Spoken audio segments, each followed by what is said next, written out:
Bienvenue dans cette nouvelle édition de l'Africa Tonight. Voici les titres. Un avion d'Air Algérie toujours porté disparu, à son bord 119 passagers. Les autorités du Burkina Faso ont également confirmé avoir perdu toute communication avec le vol AH5017. Les négociations ont pris fin ce jeudi à Alger. Les spécialistes soulignent la nécessité d'impliquer tous les organes politiques maliens en vue de la résolution de la crise au nord du Mali. Et puis la diaspora africaine, moteur de développement pour l'Afrique, sa contribution financière est estimée à 20 milliards de francs CFA chaque année. Elle expose désormais de nouvelles ambitions. Nouvelle catastrophe aérienne, l'aviation civile algérienne sans nouvelles d'un MD-83 assurant la liaison entre Ouagadougou et Alger. Le vol avait disparu des radars ce jeudi, 50 minutes après son décollage de la capitale burkinabé. La communication avec le vol d'Air Algérie a été perdue au-dessus de la ville de Gao, au nord du Mali. Et ce jeudi, le chef d'état-major particulier de la présidence s'est exprimé sur cette tragédie. Écoutons ses propos recueillis par Wendiam Valentin Compaoré, notre correspondant Burkina Faso. L'itinéraire de l'avion, on va essayer, nous à notre niveau, nous recherchons donc sur notre territoire. Du côté malien, il y a aussi un dispositif qui a été mis en place pour rechercher l'avion dans la zone. Et les Algériens aussi ont mis un dispositif pour rechercher l'avion sur le tronçon qui les concerne. Donc il y a une liaison entre les trois systèmes pour coordonner un peu les efforts. Comme on ne l'a pas encore retrouvé, je ne peux pas être affirmatif. Mais dans tous les cas, quand on regarde la route de l'avion on constate le moment auquel on a eu le dernier contact, on peut vraisemblablement se dire qu'il est passé, en tout cas, hors de notre frontière. Il a déjà passé notre frontière et il devrait se trouver en territoire malien.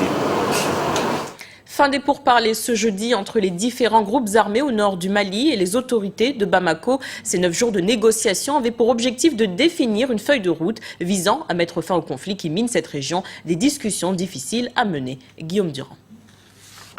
Ce jeudi se sont achevées à Alger les négociations entre les différents groupes armés du nord du Mali et les autorités de Bamako.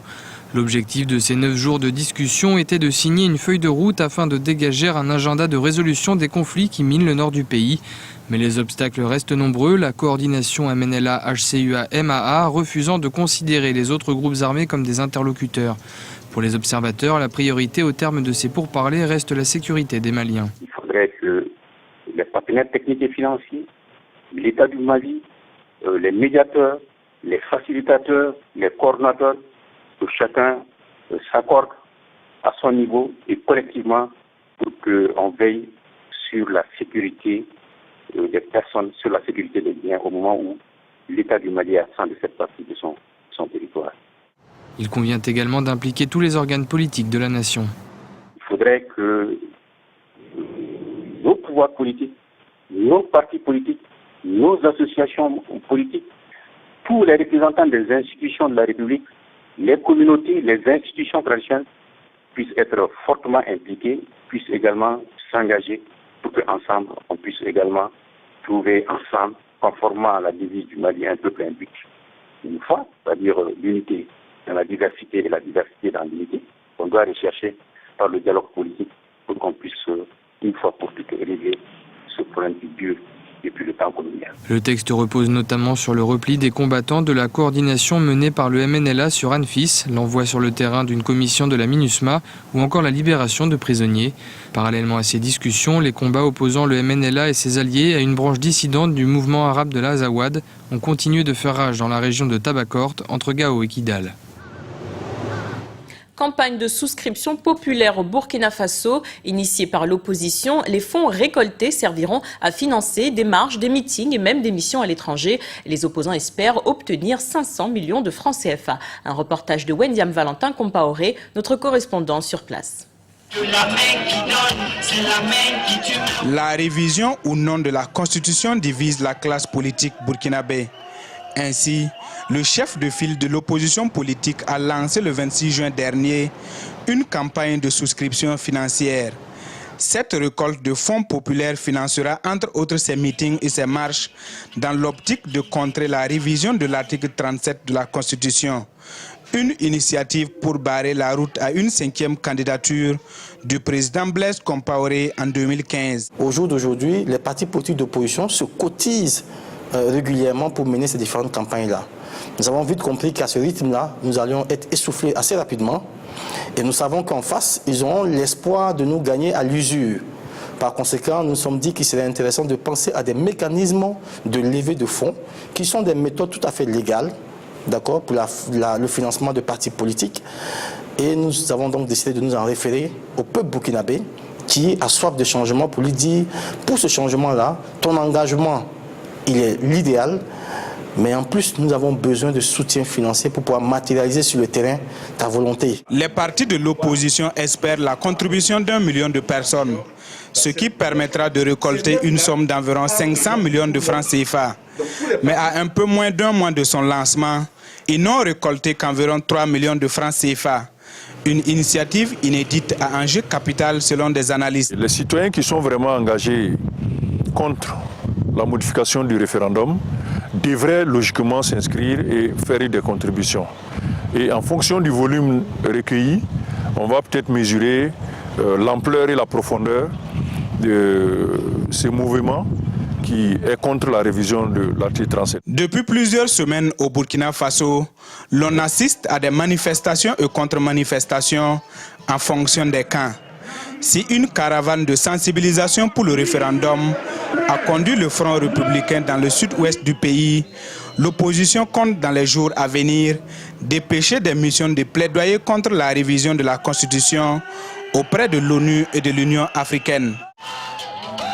La diaspora joue un rôle important dans l'économie africaine. Cependant, le pouvoir de décision de cette communauté reste limité. Une chose que Thomas Ndombe, membre de l'association des professionnels camerounais aux États-Unis, voudrait voir changer. Aminata Diak. Pour Thomas Ndombe, membre du comité des sages de l'association des professionnels camerounais aux États-Unis, la diaspora est l'un des acteurs incontournables de l'émergence du continent. Elle joue un rôle clé grâce notamment à son apport en capital. La diaspora africaine est déjà une chance pour le développement de l'Afrique. Nous représentons plus que nous envoyons plus d'argent en Afrique que l'investissement direct privé sur le continent africain, ou même que les fonds du FMI et de la Banque mondiale, et même plus que ce que la Chine envoie sur l'Afrique à l'heure actuelle par an. Aux États-Unis, on compte près de 4 millions d'Africains vivant dans ce pays. Leur contribution financière est estimée à 20 milliards de francs CFA chaque année. Malgré ce pouvoir financier, leur implication dans les décisions d'investissement n'est pas prise en compte. Le problème, c'est qu'aujourd'hui, nous envoyons de l'argent, mais nous n'avons pas le pouvoir qui va avec cet argent-là. Nous n'avons pas les avenues nécessaires qui nous permettent de transformer cet argent en investissement réel sur le continent, c'est-à-dire en investissement immobilier, en investissement en termes d'entrepreneuriat et tout. Et c'est ces mesures-là dont nous avons besoin pour pouvoir aller plus loin. L'Association des professionnels camerounais aux États-Unis tiendra son congrès annuel les 1er et 2 août 2014 à Houston, dans l'État du Texas. Cette rencontre aura pour objectif de développer l'entrepreneuriat africain et d'apporter des solutions innovantes dans le secteur privé, notamment au Cameroun. Focus sur l'application M-Ramadan. Elle aide les musulmans sénégalais atteints du diabète à surveiller leur état de santé pendant le jeûne. Objectif, lutter contre la maladie pendant et après le mois de Ramadan. Une percée technologique accueillie avec enthousiasme par les patients. Aminata Diak. Au Sénégal, une innovation technologique pourrait révolutionner la vie des diabétiques durant le mois de Ramadan. Il s'agit d'une application mobile appelée M-Ramadan qui aide les patients à gérer leur santé durant cette période. Tous les jours, des messages sont envoyés aux malades avec des recommandations et des conseils pour le jeûne. Nous avons profité donc du mois de Ramadan pour commencer un programme important qui utilise le téléphone portable dans la lutte contre le diabète. Et à l'occasion de ce mois de Ramadan, nous avons voulu, pour cette première phase, envoyer avant le Ramadan, pendant et après le Ramadan, des messages, des conseils pour le diabétique qui veut jeûner. Et il fallait donc conseiller les diabétiques, parce qu'un diabétique ne doit pas jeûner sans l'avis de son médecin. Pour les personnes souffrant de diabète, cette application intervient à point nommé. J'ai trouvé que sur le plan médical, par rapport aux informations que j'ai vraiment une percée très importante, parce que pouvoir informer en temps réel, par exemple, le malade sur ce qu'il doit éviter, surtout sur les taux. C'est une maladie pérenne, quand vous l'avez toute la vie. Deuxième situation, c'est que c'est une maladie qui coûte excessivement cher et qui peut entraîner des complications très sévères tout au long de la vie. C'est la raison pour laquelle il urge de mettre en place un mécanisme de prévention qui, normalement, si c'est bien établi, peut permettre aux diabétiques de se prévenir face à des complications imputables à la maladie.